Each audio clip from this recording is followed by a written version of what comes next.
Howdy, Jacob here. Today we're looking at Afya Limited. We're going to do a deeper dive. This was company 16 of our generic stock screener, and I've looked through the quarterly reports. I've looked through the most recent 20F to come up with notes and then redo my analysis on where a deeper dive got me to calculate where the business is at. So initially, we can see that it looks like a screaming deal in my initial analysis. I want to go over the financials to remind everybody, and then go over some of the notes that I pulled from the quarterly reports 20F. This is to help you in conjunction with your own analysis.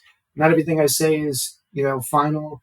That's why, you have to do your own analysis, make sure it's comfortable for you, because I put in figures that after my initial analysis, this is what I was comfortable with. After a deeper dive of looking through quarterly reports 20F, this is what I'm comfortable with. And then this isn't my final buy price. This is where I'm going to do probably at least 10 more hours of research, looking into their competitors, looking into how I think that, if they do have a moat, where is it? How could it be impended and everything? And again, it's just not final. So please do your own analysis because, my situation is different than yours. So let's remind ourselves about the business a little bit. You're looking at a diversified consumer services industry, 1.6 billion market cap on 1.8 billion enterprise value.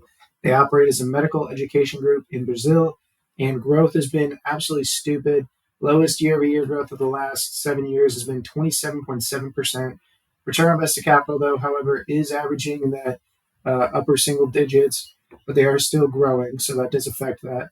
They're at gross margin at 60%, operating margin mid-20s, so all very impressive figures. 113 million cash on hand with 331 long-term debt.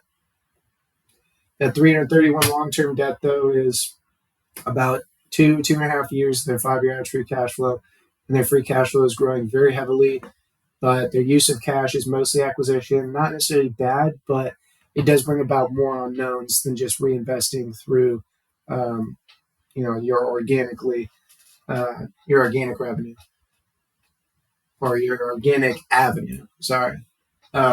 So that's just a reminder of the figures. Let's go over some of the notes that I took from the business. So management seemed to focus on 3 main segments: cash generation, earnings per share growth, and business expansion.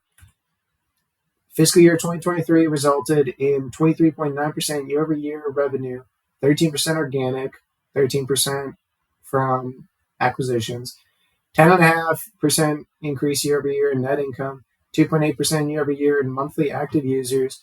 The fiscal year 2024 guidance is a range of 9.6% to 13.1%. Their revenue mix in 2023 was 3 main categories: 87% undergrad, 5% continuing education, and 8% for digital services. Their increase in revenue year over year is 23%, 16%, and 17% respectively. Excluding acquisitions, they really just made a huge net acquisition for undergrad. So that increase for undergrad would have gone from 23% to 11%. But again, acquisitions are part of the business increasing. It's just good to look at the organic increase versus the non-organic increase to really kind of compare, like, okay, how much, because acquiring companies is another use of that cash that they can use. So if they could have better used it to reinvest, those are just things to keep in mind. And then slightly under 20% use of their last 3 years free cash flow was to share repurchases, but all of that really occurred in 2022. So in the last 2 years, we really didn't see much. 2023, I think there was actually 0, or 2023, there was very little. And then 123% use of the last 3 years free cash flow on acquisition. So you might be confused by that. All that means is that they just went into debt. So again, there's 2 ways to fund a business. You can issue shares, issue debt, and based on the fact that they wanted to use more cash than their free cash flow allowed, they went into debt. And this is in Brazilian dollars, about 400 million debt in Brazilian dollars. Okay. And then next note, controlling shareholder Bert Selman owns over 50% of shares and has 63% of voting power. So that's, again, to just point it out. I say the same when it's insider ownership. It's not necessarily good, bad, ugly, black or white thing. It's just, it is what it is. Like, Bertelsmann owns over 50% of the shares and 63% of voting power. So your vote will mean nothing. But that also means that they're going to likely do what's best for a shareholder because they own so many shares. And so that's just one thing to keep in mind. They have a lot of people. They have a few board members based on owning as many shares and being a controlling shareholder. So just know that your vote, if you invest with them, will essentially mean nothing because you don't have any voting power compared to them. And that just means that you have less control of the business, which, I mean, the average person is not going to be having enough votes anyways to really make a material difference. But that's just to show that I do think that is somewhat of a positive in the fact that they have board members, they have some say, and I think they're going to do what's best for the shareholder there. Their main competition is just post-secondary public and private educations, institutions. I looked up the CAGR for a number of physicians in Brazil, and is expected to be, I was seeing really between like 6 and 9% increases. So very, very impressive increases there. And one thing I wanted to know, I thought was interesting, the OECD average doctors per 1,000 people. I think I'm just used to pulling in dollar signs, but average doctors per 1,000 people of all the OECD countries is 3.73. Brazil is actually 2.6. So Brazil is 2.6. US is like 2.7. Some of the European countries have, 4 or 5 per thousand. But this is just an interesting fact to say that, there's still a good amount of room for Brazil to grow in number of physicians. And so that's why we see growth being as grand as it is over here. So from a debt situation, this is all in Brazilian dollars. They have about 1.8 Brazilian billion dollars in debt, 21 million due in 2024, 413 in 2025, 826 in 2026, 11 million in the year after, 529 million in 2028.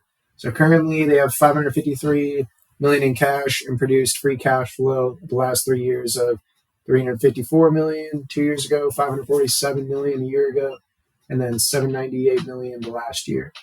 And so this is all in Brazilian dollars. This is just to say that in relation to their last year of $798 million, that can easily, help this 21 million in 2024 and 413 million in 2025. Yeah, it is a fairly substantial amount of the free cash flow focusing on it. But again, we're going to put that into our estimation and understand that, their debt ratio isn't substantial. So they're very likely able to reissue some of this debt for a later time period. So with all that said, my assumptions dampen revenue growth quite a bit. There's really 2 reasons for that. One is that they're going to have to focus a little bit on debt reduction this year, or for the next couple of years, not necessarily this year, it's only 24 million, but for the next couple of years. So that's going to take a bit of their free cash flow out. And again, the most recent 3 years through acquisitions was 120% of their free cash flow. So we can't average that out for the longevity purposes. And their 2024 guidance was 9 to 13%. And so to me, 10% seemed pretty reasonable. I expanded the range of net income margin due to the fact that their net income is quite a bit lower than free cash flow. I was initially thinking that they converge, but I think I'm most comfortable being conservative and just saying, the current range. No share change. I'm pretty comfortable with that due to the fact that 2 years ago they bought back a lot of shares, but really nothing recently, just to really much offset the stock-based compensation. And then due to bringing revenue growth down, I also dampened the PE price of free cash flow. And then due to the fact that all of their business comes from Brazil, I was pretty hesitant on that, and so I got a 20% return. And that's why. Okay. So I was like, oh, what? That's crazy. Okay, so with these assumptions, we're saying it needs to fall still quite a bit before you buy it. Again, weird. It could seem weird how much it changed, but again, when you do a deeper dive, a lot of things can change to where you open your eyes on some things. But I do hope you enjoy the video and have a great rest of your day. Thank you.